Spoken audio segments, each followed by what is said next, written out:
Na ukosefu wa taulo za hedhi umetajwa kutatiza elimu ya wanafunzi wa kike katika kaunti ya Samburu.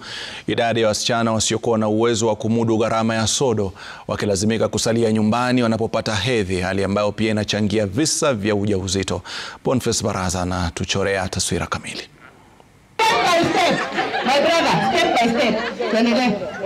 Wanaharakati wanaopigania haki za mtoto wa kike wamekongamana katika shule ya upili ya Mseto na Kutu ya Maralal wakitoa hamasa jinsi ya kutumia taulo za hedhi kwa wanafunzi.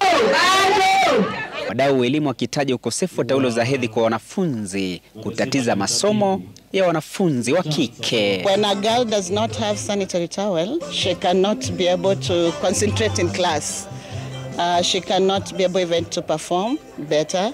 This is a mixed school. When she stains her skirt, then it becomes a bad picture, a bad image, because the boys will make jokes to them, bad jokes. But at least with the sanitary towels available, the girls can stay in school and concentrate and perform better. Elimu ya watoto wa kike inapotajwa kutatizika kutokana na ukosefu wa taulo za hedhi, pia wametakiwa kutoendelea kuadaiwa na watu ambao wanazidi kuwatapeli na kuwapachika ujauzito wa mapema. Kwa wasichana, especially wasichana wetu wadogo, wasidanganywe na wanaume ikifika ni wakati wa kununuliwa hizo pads, kwa sababu unapata mostly wanatumika vibaya kwa kupata mimba za haraka. Ningependa kuambia wanawake na wasichana wadogo kwamba kudanganywa na kupewa pesa ili uweze kununuliwa sodo si jambo mzuri.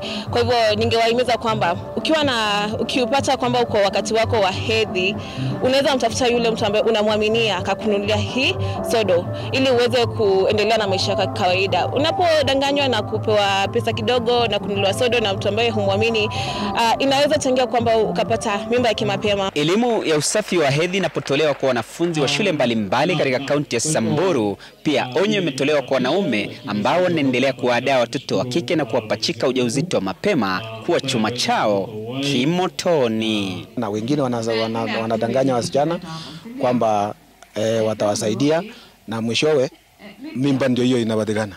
So naonya tu kwamba vijana naye wajifundishe na wajue jinsi ya kusaidia hao. Shirika la Msalaba Mwekundu tumekuwa tukisaidia jamii kwa pia vile tunaita sanitary dignity kits ambazo tumekuwa tukisupply shuleni, hata kwa makahazi ambapo watoto mayatima wako, na kutokana na ile hali tunaona kwamba ile idadi ya wasichana kwa shuleni inaongezeka. Mchakato huu unapoendeshwa na wasichana kuadaiwa wanapokuwa katika kipindi cha hedhi imetajwa kuchangia kwa pakubwa kwa mimba za mapema na ndoa za utotoni.